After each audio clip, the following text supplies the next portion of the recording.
शरील साहब, welcome to our transmission. बताइएगा कि मजमूई तौर पे आप लोगों ने अपना एनालिसिस भी किया होगा, और गो के ऑफ कोर्स इलेक्शन से पहले हर कोई कॉन्फिडेंटली बताता है, मगर अगर इस पोजीशन में आप लोग आए कि एक मखलूत हुकूमत बनानी पड़ेगी, तो और चाहे उसको लीड कर रहे हो या सेकंड सीट पे बैठे हो, पीएमएलएन के साथ बैठा जाएगा? बिस्मिल्लाह, शुक्रिया जी। देखिए जी, आपने सवाल ऐसा किया है, मैं समझता हूँ कि मुझे लगता है कि हम लीड पे होंगे, और अगर पीएमएलएन ने दरख्वास्त दी कि उनको वज़ारत चाहिए तो उस पर पार्टी सोचेगी तो उनको अकोमोडेट किया जाए या ना किया जाए। बेहतरीन बात हो गई। तो ये बताना जेल साहब, एक सवाल मैंने भी पूछा जी। अस्सलाम वालेकुम।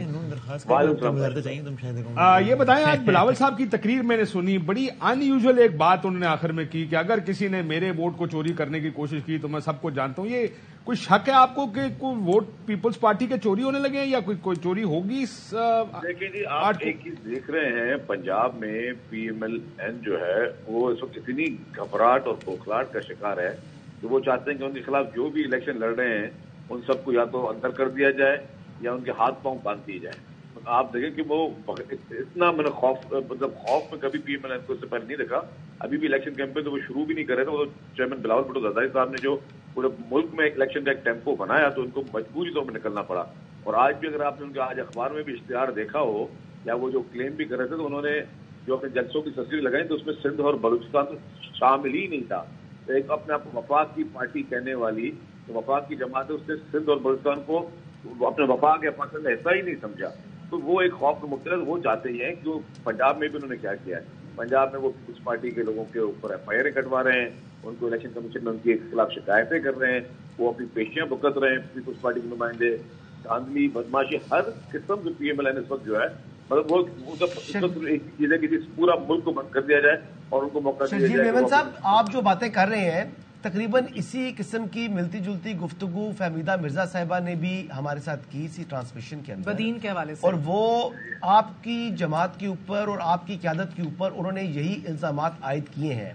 तो क्या उनके इल्जामात में कुछ सच्चाई है और क्या वजह है कि उनको इनसिक्योरिटी है? वो कह रही हैं कि जी विक्टिमाइज किया जा रहा है और डिप्टी कमिश्नर्स वो आपकी आरा के ऊपर, आपकी मंशा के ऊपर तमाम जो है ना आपकी उंगली के इशारे के ऊपर नाच रहे हैं।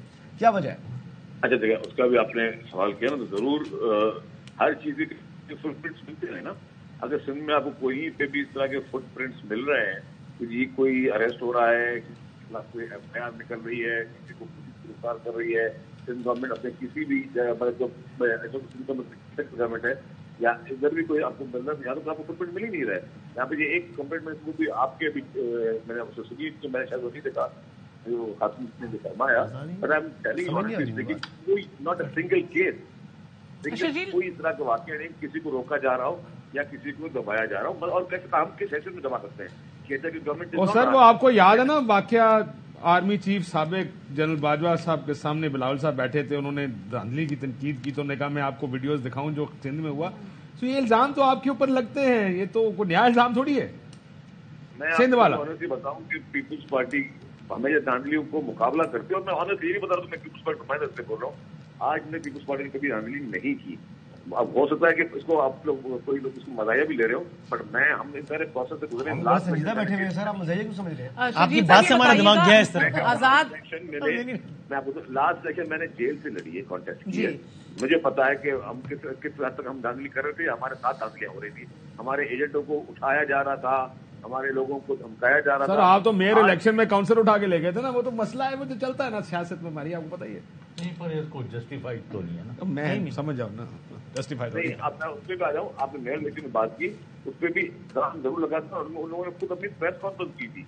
जिन आप मेंबर की बात, अच्छा है हर बात क्लियर करते थे, उन मेंबर से प्रेस कॉन्फ्रेंस की थी तो जिस तरह उनको पीटीआई में डिफेक्शन ब्लॉक था उस डिफेक्शन उनको वोट नहीं करना चाह रहा था।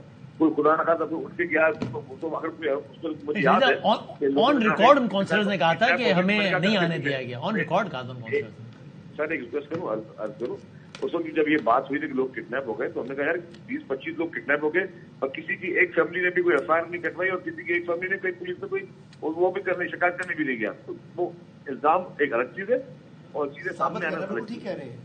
शजील इनाम मेमन साहब, बताइएगा कि अभी जो आजाद उम्मीदवार हैं और बिलखसूस तहरीक इंसाफ के हमायत याफ्ता पोस्ट इलेक्शन किसी के साथ अंडरस्टैंडिंग है आपकी जमात की? देखिए, अभी तक किसी के साथ कोई अंडरस्टैंडिंग नहीं है, लेकिन जो भी जीत के आएंगे तो हम लोग इंडिपेंडेंट लोगों से भी बात करेंगे, मुख्तलिफ पॉलिटिकल पार्टी से भी बात करेंगे। डेफिनेटली वो इलेक्शन के बाद का एक प्रोसेस है, वो हर कोई अपनी वो जोर आजमाई करेगा। हम भी डेफिनेटली चुप तो नहीं बैठेंगे। बहुत अच्छा हो गया, बहुत बहुत शुक्रिया शर्जील इनाम।